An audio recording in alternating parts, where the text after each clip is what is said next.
What is up, y'all? Welcome to episode 108 of the weekly patch notes. It's your boy Tom Zuri from X2Skip. And I hope y'all are doing good. And going to be giving you some good things about the gaming world, as you know, as we always do. Hello to our newbies out there who are listening in for the first time. Hope y'all get to chill with us, you know what I'm saying? But, with me, I got my team. I got Kid Kojo. What's good, fam? I'm chilling, bro. How you doing? I'm Gucci, man. My back is sore. Getting old. And with us, we also have Maxwell. How you doing, fam? Yeah, not too bad. This guy. Alright, bro. Howdy. It's real. It's almost Friday, Wow. For some of us. For others, it's already the next day. Hey. But anyways, I'm here to give you guys the things going on in the gaming world. But before we get started, please don't forget to like and subscribe. And do you guys have any announcements? Oh, my announcement, because we got a plug. By the time actually this episode comes out, you guys will still be able to cop the game. Get yourselves Dead Island 2 on Epic Games, now free. That's from me. Max, anything from you, bro? Should we be allowed to kill kids on video games? God damn. I mean, BioShock. Kids. My question is, why not? What's the difference between killing adults versus killing kids virtually? This is deep. I don't know. Why allow kids to kill us in horror games? Kick the kid, bro. This is all in the context of games. This thought popped up here is people online were looking at a GTA 6 screenshot where they think one of the NPC is a kid. And it had me thinking actually, in GTA, none of the NPCs are kids because you can just go out there and slaughter people. But then I thought about it, I'm like, wait, should it matter? What difference does it make? I don't know. Maybe I don't know. Maybe the kids will have curfew whenever the player is playing. But hey, that's what people to think about. That was deep, dog. Away. Thank you. Kojo? You got anything? No admin from me. Away. All right. As we've promised, the gaming news. Max, what's going on? Yeah, so it's been a dry week. They've been small bits of news coming through. Stuff like Sony's quarter earnings and their year earnings for 2024. Screenshots for Kingdom Hearts 4. Kojima talking about updating on Death Stranding 2. Things like that. Small little bits, so nothing properly major. So I would say on my side, it's not really anything to talk about. I don't know about if you guys caught anything you feel newsworthy. Yes, Valve has been hacked. For those of you who don't know, Valve, they are the creators of Steam and many other games. Yeah, so they've been hacked. They issued a statement with reports that that was circulating around a possible Steam hack that was impacting over 89 million accounts, which would also reveal your SMS logs as well. So when you get the two-factor authentication by SMS, are they tracking that? And that's technically how they were gaining access to people's accounts. So, obviously now with Valve actually issuing the statement that they're aware of it, that it happened, that's sad for them, to be honest. But hey, big ups to Epic Games and all other game launches that are gonna probably make rank in terms of cash. So were they confirmed to be hacked? Because last I saw about that, they released a statement saying that they weren't hacked and people don't need to change their passwords or anything like that. So is this an updated version or what? Yup, updated. Okay. Yeah. So the data sets were being sold at like $5,000 a data set. Shit's real. And for those of you who are on the dark web and would like to know the websites, it's a site that's pretty much akin to MIPT. For those who know, you know. Oh yeah. That's all I have on the gaming news. Sad times. Oh, my bad. Kojo, anything you got for gaming news? Yeah, one thing. Mm, Everybody knows the best gaming company in the world, EA, aka Electronic Arts. yes. So recently, CEO Andrew Wilson, in an email to employees, said that they are gradually phasing out remote work or offsite roles and are pushing employees back to the office. So they said that it's going to be gradually done. Laura Miele, who is the president of EA Entertainment, revealed in a follow-up email about how it's going to work and what it entails. So she said the changes will not take effect immediately. Employees should continue working as directed by the business unit until further notice, regardless of where they live. The work model transitions will come with a minimum 12-week notice period before any changes are implemented. The timing will be varied by location and will be communicated locally with plenty of notice. Then they went on to say that the hybrid work will mean working from your local office at least 3 days per week, which aligns with what's outlined in Andrew Wilson's EA action. She then went on to say that they're introducing a new 30-mile or 48 kilometers, depending on where you live, radius around EA locations. What this means is that employees who live within that radius of an EA location will transition to a hybrid work model. Employees who live outside that radius will be considered remote unless their role is designated as on-site or hybrid. They said they'll also sunset the off-site local work model. Depending on the location, this will take 3 to 24 months, which is quite a gap. And then they said that any work model exception and future remote hires will require the CEO's approval or Laura's approval. And yeah, that's pretty much it for the news, or my news. Oh, yeah. Thanks, broski. Well, that takes us to the gaming corner. What interesting releases have we got, fam? First up, we've got a game called The Precinct. Is it a prison type game? No, The Precinct. So what it is, it's a cop game. Of course, right? Cop. Yeah, it's set in like 1980s America.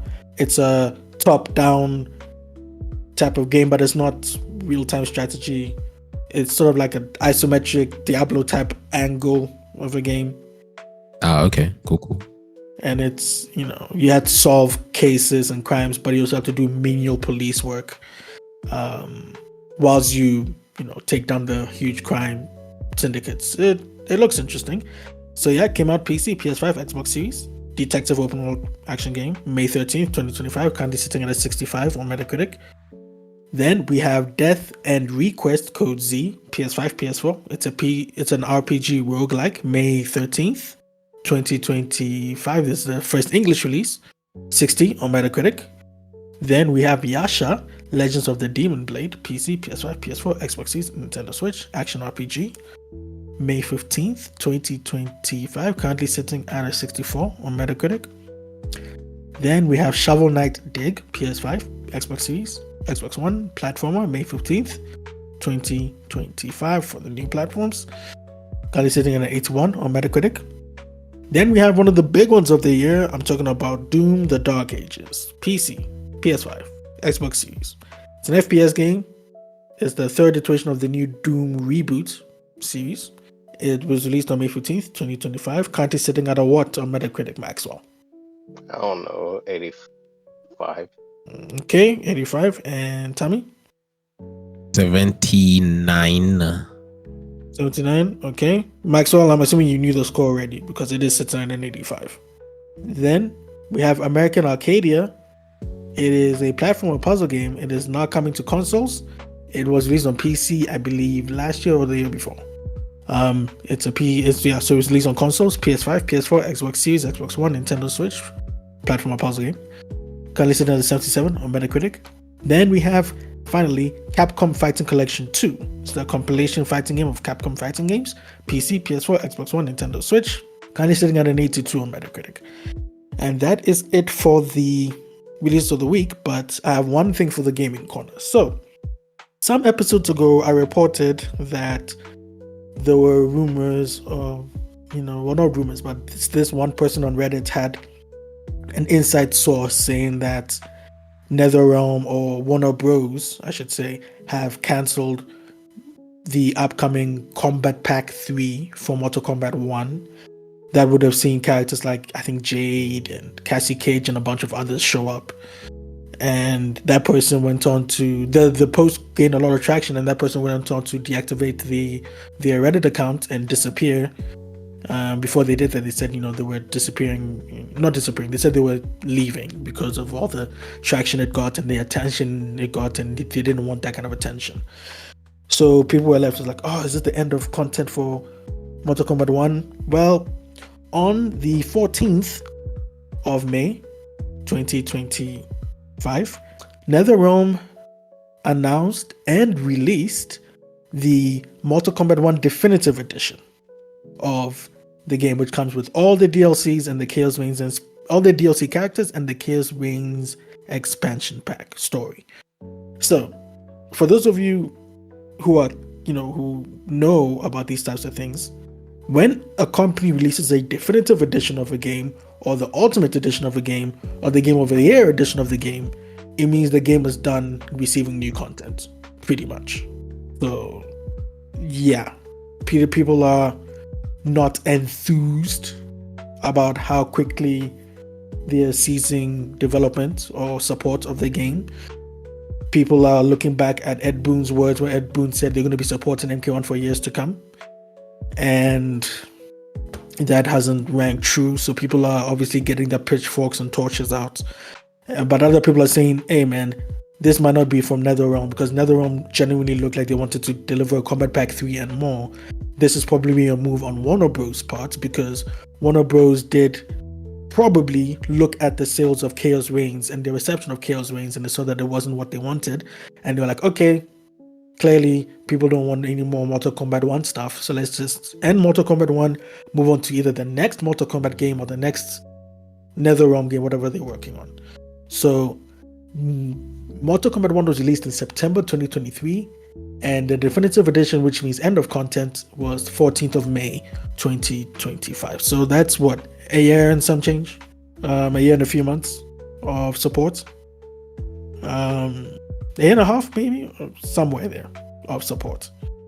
And yeah, so some people are like, look, NetherRealm games usually are supported for around that time period, and then they usually like a 2-year interval. Mortal Kombat 1 was the outlier. People saying, oh, maybe it's due to COVID, that's why it took so long, or whatever, due to reasons, whatever.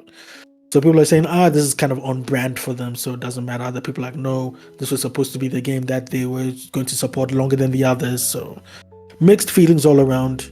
They released a huge patch, which, balanced patch. It didn't require an update on consoles, but it was a huge patch, which a lot of people took kindly to. A lot of people were like, oh, this is actually cool balance changes and cool patches and cool things. It added skins from the upcoming movie, Mortal Kombat 2 movie, that's comes out later on this year. And people are like, oh, the balance changes are awesome, but if this is the last balance change or huge balance patch they get, well, it's kind of sad. So we pretty much know, because of this edition, that there's no more DLC content coming, which is it's unfortunate, but yeah, that's just the way companies, they see the numbers and like, it's not working, let's just stop this and stop bleeding money and just move on to the next thing. So yep, that's about it for my corner of the gaming. What about you guys? I don't have much to mention of a release, besides if you return to Clash of Clans now, you get some nice rewards if you are a existing player. When I mean rewards, I mean like a lot of building stuff has now been heavily reduced, which is incredible. Love it. So yeah. It's I think they're probably realizing people are playing the game less and less. Yeah. So Max, you got any Game and Corner stuff? Nope. But that was a very long way, Kojo, to say support for Mortal Kombat 1 is gone. Yeah, but I was also putting up people's feelings about it. Man, fuck the people. Oh wow. All right. Well, that brings us to the halfway section. If you guys are enjoying this so far, please do leave a like and subscribe. And yeah, it's moving on up. Right, from my side, I only have one thing. So, some feedback on the Dr. Lupo after what happened last time at the PogChamps chess event. He vows to pay for the next PogChamps chess event after cheating in the $100,000 tournaments. Now, this is sad, bro. Like, this is how far someone will go for an apology. Is wild. I mean, look, yeah, it's a nice gesture and all that, but I mean, dog, you cheated. Everyone knows you did. I mean, let's move on. Like, I don't know, dude. To pay out of your pocket just because of that. I mean, to save face. Show me if you hate me, you hate me, dog. Let's move on. You know what I'm saying? Like, let's be better people. You know, all this. Dude, that's wild. But yeah, could never be me. And yeah, that's pretty much all I got. Kojo, got any content creator stuff? No, I do not. Okay. Max? Nothing noteworthy. Yes. Well, I don't have any eSports stuff for a while, I think. But yeah. Y'all got anything, Kojo? Not this time, funny enough. Okay. Max? Nope. Yeah, I figured, bro. Hey, I'm the same. Cause I don't know, bro. Like League of Legends, man, we know what's going on with the LCK and all this. Currently right now, I think it's LES that's now playing. Can't remember, but yeah, not much there to report, to be honest. Unless there's going to be some drama that's going to be coming out. But yeah, I saw the trailer of the F1 movie. Yo, gosh, now I want to play F1 24. Can't wait for F1 25 to come out. Gosh, when Kojo announces that on Gaming Corner, bruh. Best believe. But anyways, guys, that's going to be the end of this episode. Thank you so much. And if you still listen, please leave a like and subscribe. Shout out to the homies and the day ones. You know, we love y'all. Thank you so much for listening. And we'll check you next week. Keep it good. Keep it sweaty in the lobby. And yeah, cuss somebody's mother out. I don't know. Some shit. Yeah, peace out.